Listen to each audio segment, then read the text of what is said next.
benar-benar bertindak sesuai dengan hati nurani, menegakkan keadilan, memutuskan perkaranya dengan sangat adil. Assalamualaikum warahmatullahi wabarakatuh.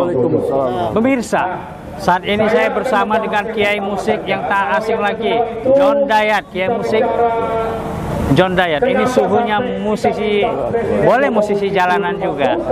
Dulu beliau ada di 02, beda di Pak Prabowo. Tapi kali ini beliau bukan di 02, bukan di Prabowo lagi. Tobat. Ya. Kita dengarkan, kita bincang-bincang dengan Pak John Dayat. Nanti setelah itu mainkan lagunya Sepupu ya. Tapi kita ngomong dulu. Ya. Jadi Bang John Dayat, kenapa bergeser dari Prabowo? Gitu. Bismillahirrahmanirrahim. Jadi saya Kencang. harus sadar bahwa ini pemilihan bukan main-mainan. Ini urusan dunia dan akhirat saja. Masya Allah. Kalau kita ikut dukung kecurangan, kita masalahkan juga. Masya Allah, mikir kan. Begitu Pak. Jadi saya bikin lagu buat Pak Jadi Anies. sekarang, Pak Anies ya? Bikin lagu. Oke. Kenapa Anies Baswedan? Pas banget untuk ini. Pas, dia pimpin ini pas. Ini pas banget. Pas. Masya Allah. Dan dia ada pintar, masih muda lagi ya. Wow, sedikit one shot pas. Kepasannya itu dituangkan dalam lagu. Insya Allah. Dan judul lagunya apa? Hidup Pak Anies. Hidup Pak Anies. Oke, silakan mainkan Pak. Hidup Pak Anies, bangkit Pak Anies, jayalah Pak Anies. Kami saudaramu, insya Allah mendukungmu. Jujur Pak Anies, gadah Pak Anies, berani Pak Anies. Kami saudaramu, selalu mendoakanmu. Pak Anies maju terus di jalan yang lurus. Pak Anies bela rakyat, bela NKRI. Pak Anies pantang korupsi, pantang ingkar janji. Hidup ini hanya sekali, doa setiap hari. Semoga Pak Anies jadi Presiden RI. Semua, semoga Pak Anies jadi Presiden RI. Semoga Pak Anies jadi Presiden RI. Takbir, ya ya ya ya ya ya ya ya ya ya ya ya ya ya ya ya. Hidup Pak Anies. Wah, Luar biasa. Kapan diciptakan lagu ini? Baru ya. Baru aja. Selama kampanye Pilpres. Insya Allah. Sudah pernah diperdengarkan ke Pak Anies? Belum. Oke.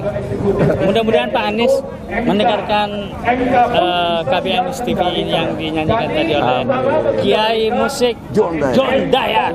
Ini udah malang melintang dalam pencipta lagu. Persilatan. Pencipta lagu baju baru, alhamdulillah sama Ya, nah, diganti saya. beliau Presiden baru. Alhamdulillah. Alhamdulillah. Diganti Presiden baru, alhamdulillah. Anies Baswedan dia namanya. Wakilnya Muhammad Iskandar. Ya. Semoga Indonesia semakin jaya. Masya Allah, luar biasa. Ampun, ya Allah. Oke, siap, makasih. Siap.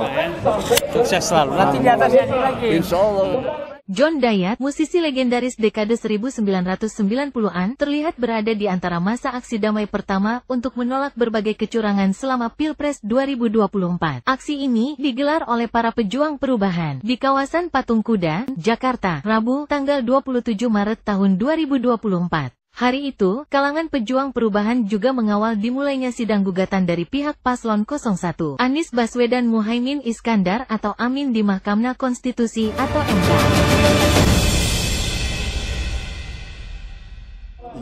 Pak Anies, bangkit Pak Anies, jayalah Pak Anies.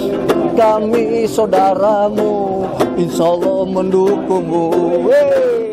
Adapun kiprah John Dayat sendiri di jagat musik pop Indonesia tak perlu diragukan lagi. Sederet lagu yang dia ciptakan tak pernah lekang dari ingatan kalangan penikmat musik Indonesia. Sebutlah lagu bertajuk Di Sini Aku Rindu dan Cintamu seperti apa yang dibawakan oleh diva melau Indonesia era 9. Kondang lainnya seperti Poppy Mercury turut merasakan gurihnya ciptaan lagu musisi bernama Asli Nur Hidayat. Di zamannya, nama dia disejajarkan dengan Obi Mesa atau Gomblo sebagai bagian dari ikon legenda musik pop Indonesia.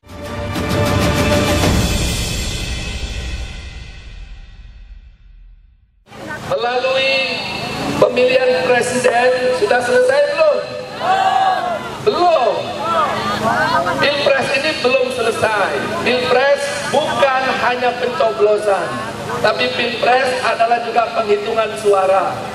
Pilpres akan berhenti kalau sang presiden terbaik, bukan asal presiden, tapi sang presiden terbaik terpilih dan ditetapkan menjadi Presiden Republik Indonesia.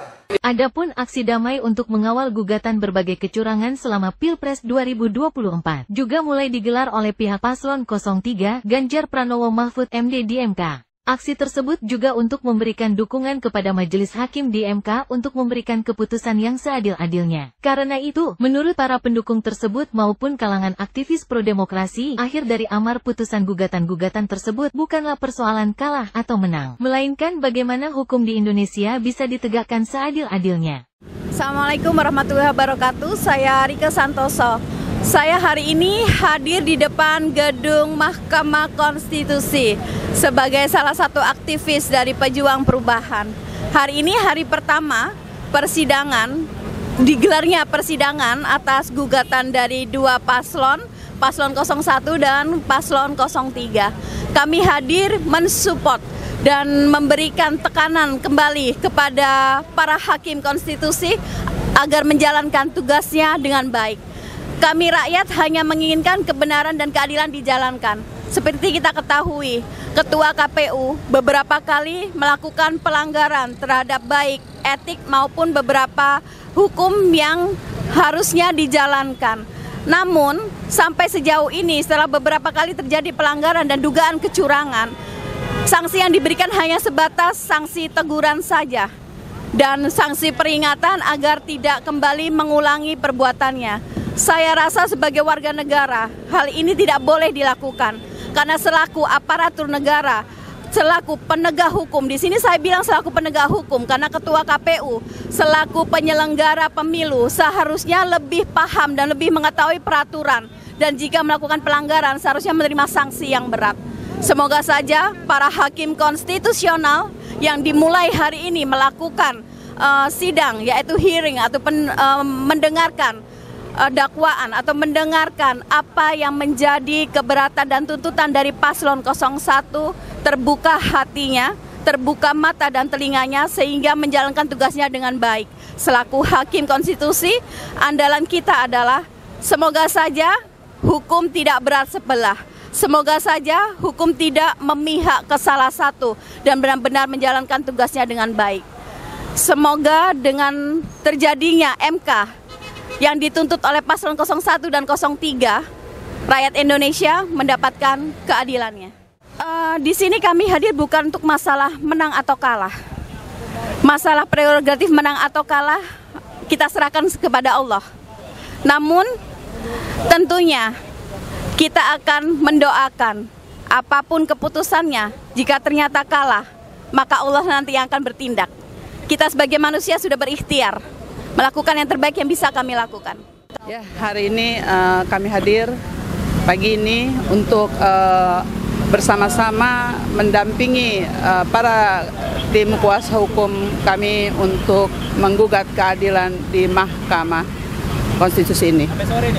Kami mewakili masyarakat tidak ingin nanti para Mahkamah Keadilan ini tidak mendengarkan suara kita, suara kami, suara rakyat, suara masyarakat, menuntut keadilan dari kecurangan-kecurangan mereka yang melanggar konstitusi, kemudian membiarkan hingga akan merusak masa depan anak negeri ini.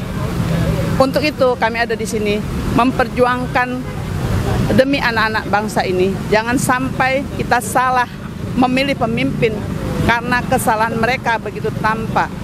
Kebohongan mereka begitu tampak dan kita tidak ingin dipermalukan dengan bangsa lain bahwa kita tidak punya kemampuan mengalahkan semua rencana yang bernama Jokowi. Ya, Kami dari alumni Universitas Indonesia juga bergabung dengan alumni kampus lain. Kami ke sini untuk mengawal pemilu, untuk melawan kecurangan. Saya dari komunitas Semua Untuk Satu, dalam hal ini berpartisipasi untuk ke Mahkamah Konstitusi untuk melawan kecurangan. Kami berharap Mahkamah Konstitusi menaikkan marwahnya untuk menciptakan keadilan. Terima kasih. Dari Jakarta, tim KBA News TV melaporkan.